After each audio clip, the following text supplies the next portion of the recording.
कहां से आए ये, कब थे ये? ना भारत की आजादी में थे, ना भारत के बनाने में थे, लेकिन आज सबसे ज्यादा अपने आप को भारत की जनता का शुभ चिंतक समझ। मैं चुप रहिए, सुनिए। कह रहे सर्जिकल स्ट्राइक की कोई अमन शांति नहीं है, एक डर है, डर। और आप कहते हैं कि कुछ हुआ ही नहीं, इसका कोई असर ही नहीं हुआ। वो बड़ा भाषण दे रहा था, उन्होंने कहा जी अंदर आइए, वो जूतों से पीटा कि तुमने सर्जिकल स्ट्राइक की बात करते हो। आज यहाँ हम बेकार हो गए।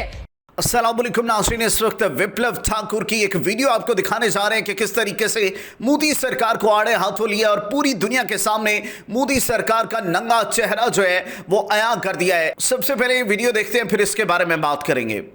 कहां है बोले, कह रहे सर्जिकल स्ट्राइक की। अरे क्या बिल्कुल ठीक कहा किसी ने कि ये तो इवेंट मैनेजमेंट है, गवर्नमेंट मैनेजमेंट नहीं है, इवेंट मैनेजमेंट है, पब्लिसिटी है। कितनी सर्जिकल स्ट्राइक की होंगी आर्मी ने, कभी उसका शोर नहीं बचा। आपने तो आर्मी को भी जो है वो बेचने का एक हिस्सा बना दिया, उसको भी बेच दिया। हमारे जो सिपाही, हमारे जो जवान बॉर्डर्स में लड़ते हैं, अपना खून बहाते हैं, उसका भी आपने पब्लिसिटी के द्वारा मजाक उड़ा दिया, अपनी वो शोहरत के लिए, अपने मुंह मियां मिठू बनने के लिए, अपनी बहादुरी दिखाने के लिए। कहां है वो देशभक्ति? है ही नहीं, क्योंकि देश के साथ कभी प्यार रहा ही नहीं। भारत की आजादी की लड़ाई में नहीं लड़े, देश को बनाने में नहीं आपका हिस्सा रहा। ठीक है, कुछ गलतियों से या उसके, जनता है, जनता किसी को भी चुन सकती है, किसी को भी वोट दे सकती है, ये उनका अधिकार है। और ये अधिकार भी कांग्रेस पार्टी ने दिया है, आप लोगों ने नहीं दिया। आज अगर हम वोट देने का हक रख रहे हैं, इस देश में प्रजातंत्र है, तो कांग्रेस की नीतियों से है। और आपका अगर बस चले तो पता नहीं इस देश को कहां ले जाए।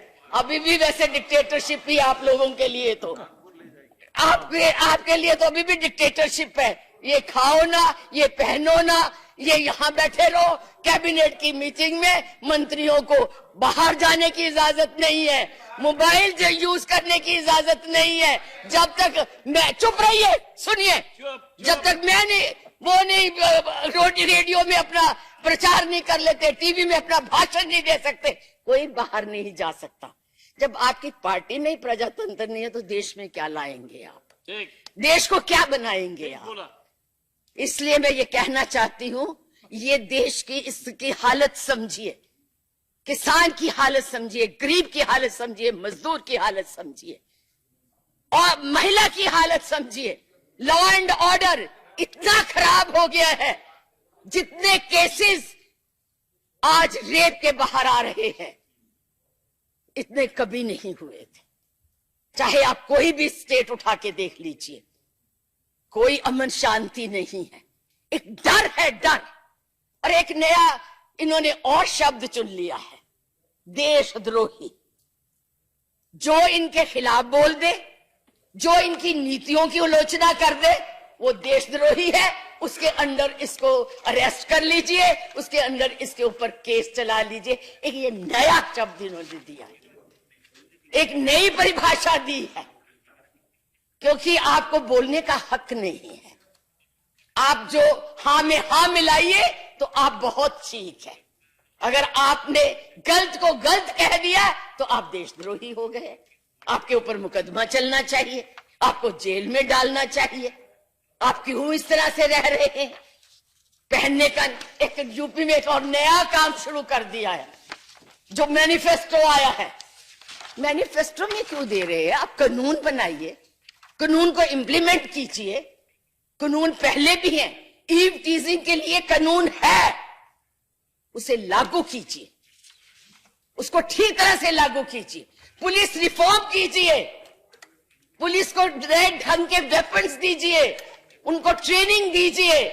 ये कानून और मैनिफेस्टो में देने से ईव टीजिंग जो है वो दूर नहीं होने वाली। माइंडसेट चेंज कीजिए, सोशल जो स्टिग्मा है उसे दूर कीजिए, अपने आप को इससे ऊपर उठाइए, इस भारत के बारे में सोचिए। जनता के बारे में सोचिए, केवल नारे मत दीजिए। कितनी एफडीआई आ गई है आपके पास? मैंने खुद देखा है अंबाले में किसान आलूओं की ट्रॉली लेके डीसी के ऑफिस के सामने फेंक रहे हैं कि बेच तू इसको, और आप कहते हैं कि कुछ हुआ ही नहीं, इसका कोई असर ही नहीं हुआ। कितनी जनता, कितनी लेबर आज अपने अपने प्रदेशों में चली गई है, इसका जरा हमें सर्वे करके बताइएगा, फिर पता लगेगा। क्योंकि हम राज्यसभा के मेंबर है ना, हमें जनता से नहीं बात करनी पड़ी। जरा लोकसभा के मेंबर से, एमएलए से पूछिए जनता क्या हाल करती है। आपके ही एक एमपी के साथ हुआ था यही, जहां पे वो बड़ा भाषण दे रहा था, उन्होंने कहा जी अंदर आइए, वो जूतों से पीटा कि तुम नोटबंदी की बात करते हो, आज यहां हम बेकार हो गए, आज हम यहां भूखे मर रहे हैं और नोटबंदी की प्रशंसा करने आए हो। हकीकत को समझिए और अपने आप को बदलिए। केवल ये मत सोचिए कि यही रहेंगे, बड़े बड़े नहीं रहे, सिकंदर नहीं रहा और नहीं रहे, हर को जाना पड़ता है। इसलिए अपना जो है समय जो है इन बातों में मत बिताइए। इस भारत के लिए कुछ कीजिए, इसकी जनता के लिए। इसलिए मैं इसका महामहिम का जो अभिभाषण होता है वो सरकार की पॉलिसीज या सरकार की जो नीतियां, उनका लेखा जोखा होता है। उपाध्यक्ष जी, ये लेखा जोखा नहीं है, ये जनता को धोखा है। इसमें, इस अभिभाषण में कुछ भी नया नहीं है। मैंने सारा पढ़ा, बहुत बार पढ़ा।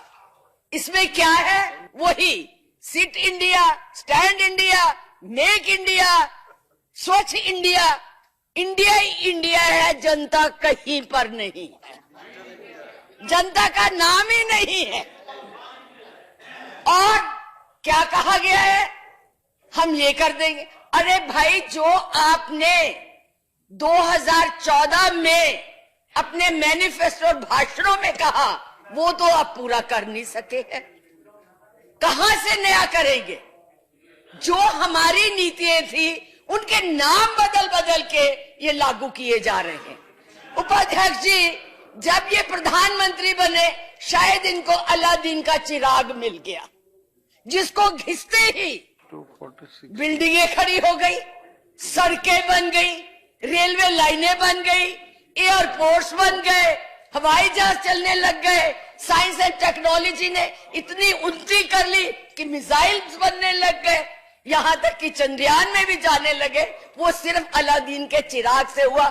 ना पंडित नेहरू ने कुछ किया, ना इंदिरा गांधी ने कुछ किया, ना राजीव गांधी ने किया, ना नरसिम्हा राव ने किया, ना इनके वाजपेयी ने कुछ किया, जिसको आज तक पूछा नहीं जा रहा। केवल आज पहली बार जो कुछ किया वो मोदी जी ने किया। बाकी सारा भारत जो था, बाकी जो सारे नेता थे, वो बिल्कुल आराम से बैठे रहे। उन्होंने 60 साल कुछ नहीं किया, ना देश को आजाद करवाया, ना गरीबी के लिए लड़े, ना आगे बढ़ाया भारत को। आज अगर भारत का नाम है, अगर भारत को पूछा जा रहा था, तो केवल ये कांग्रेस के जो नेता थे, जिनकी विचारधारा थी, जिनकी प्लानिंग थी, उसकी वजह से था। नहीं तो कोई नहीं जानता था इन लोगों को। कहां से आए ये? कब थे ये? ना भारत की आजादी में थे, ना भारत के बनाने में थे। लेकिन आज सबसे ज्यादा अपने आप को भारत की जनता का शुभ चिंतक समझते। ये मेरे भाई बैठे हुए हैं। हिंदू संस्कृति कहती है, जिसके ये बहुत पुजारी है, जिसका नाम लेते लेते थकते नहीं है, उसी हिंदू संस्कृति में ये कहा गया है कि बचा के रखना चाहिए। वही मेरी बहनों का जो पैसा था, उसको भी काला था, इन्होंने साबित कर दिया। उनको लाइनों में खड़ा कर दिया कि जाओ अपनी उस संस्कृति का जुलूस निकालो, उसे सरेआम बदनाम करो। आपको कोई हक नहीं है पैसा बचाने का। क्यों नहीं खर्च किया? ये तुम लोगों का कसूर है। ये इन्होंने किया, ये इन्होंने बताया। और यहां तक आपने क्या किया? और आज जनसंख्या इतनी बढ़ती जा रही है, क्या उसका कोई उल्लेख है इसमें? कोई उसके बारे में सोच है इसके बारे यहाँ इस इतने बड़े अभिभाषण में? बिल्कुल नहीं है। नहीं नहीं, हाँ, क्योंकि आप कहते हैं 4-4 बच्चे पैदा करो, 5-5 बच्चे पैदा करो कि वो पढ़ न सके, गरीबी की लाइन में लगे रहे और भिखारियों की तरह सड़कों पे घूमते रहे, उनको शिक्षा ना मिल सके। ये आप लोगों की नीति है, ये आप लोगों का माइंड सेट। इसलिए मैं ये कहना चाहूंगी कि इस अभिभाषण में कुछ नहीं, ना इन्होंने किया है और ना करेंगे। हाँ, नए नए नारे जरूर लगा देते हैं, कभी कोई नाम दे देते हैं, कभी किसी को कह देते हैं। गुरु गोविंद सिंह जी की ही बात करते हैं, आज उसका इसमें उल्लेख करते हैं क्योंकि पंजाब के इलेक्शन थे ना, इसलिए। वैसे इनको कोई हमदर्दी नहीं है, कोई इनको उससे लगाव नहीं है। वो गुरु गोविंद सिंह जिसने अपने बच्चों को दीवार में चुना दिया था इस देश के बचाने के लिए, हिंदुओं को बचाने के लिए, इस देश को बचाने के लिए, उसका क्या मुकाबला करेंगे जो इतने इतने लाखों के कोट और सूट पहनते हैं, जिनको पता ही नहीं है कि हमने क्या करना है। ये बात करते हैं, हमारे ऊपर ये आरोप लगाते हैं। मैं तो यही पूछना चाहती हूं कि इन्होंने 3 सालों में किया क्या है, कौन सा नया काम किया है, कौन सी नई नीति लाए हैं। विदेश नीति वो इनकी फेल है, चारों तरफ से हम दुश्मनों से घिरे पड़े हैं।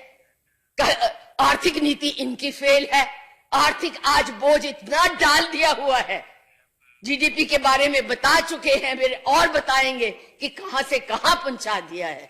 आज हर चीज, आज किसान रो रहा है, आज मजदूर रो रहा है, मेरी बहन रो रही है, बच्चे रो रहे हैं।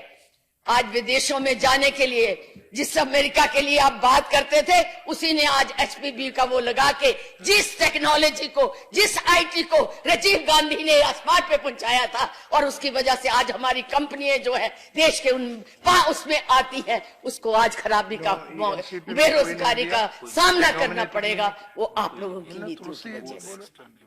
जी नाज़रीन, आपने देखा कि किस तरीके से इस खातून ने एक एक लफ्ज से पकड़कर घसीटा, मोदी सरकार को 20 पार्लियामेंट के अंदर नंगा किया, पूरी दुनिया के सामने नंगा कर दिया कि किस तरीके से पूरी कौम के साथ इस मोदी सरकार ने अपने वोट बैंक के लिए खिलवाड़ किया। किसान हो, फौजी हो, बॉर्डर पर तैनात सेना हो, उनके साथ किस तरीके से खेला, पाकिस्तान के खिलाफ नफरत फैलाई, लोगों के दिलों के अंदर जो है भड़काया उनको कि पाकिस्तान के अंदर जो है दहशतगर्द पाले जाते हैं। और इस वक्त वही सबसे बड़ा दहशतगर्द निकला मोदी की शक्ल के अंदर, और इस वक्त पूरे भारत के अंदर जो है एहतजाज किए जा रहे हैं, प्रोटेस्ट किए जा रहे हैं, मोदी के घर का जो है घेरा तंग कर लिया गया है, और इस वक्त पूरी जनता जो है एहतजाज रिकॉर्ड करवा रही है कि मोदी को जो है वो कुर्सी से हटाया जाए। इस वक्त के जो हालात हैं वो खासे अच्छे नहीं दिखाई दे रहे। मोदी सरकार के जो तख्ता है वो चंद ही दिनों के अंदर उल्टने का खदशा है, उनके खिलाफ पूरी तरीके से कैंपेन लॉन्च कर दी गई है। इस वक्त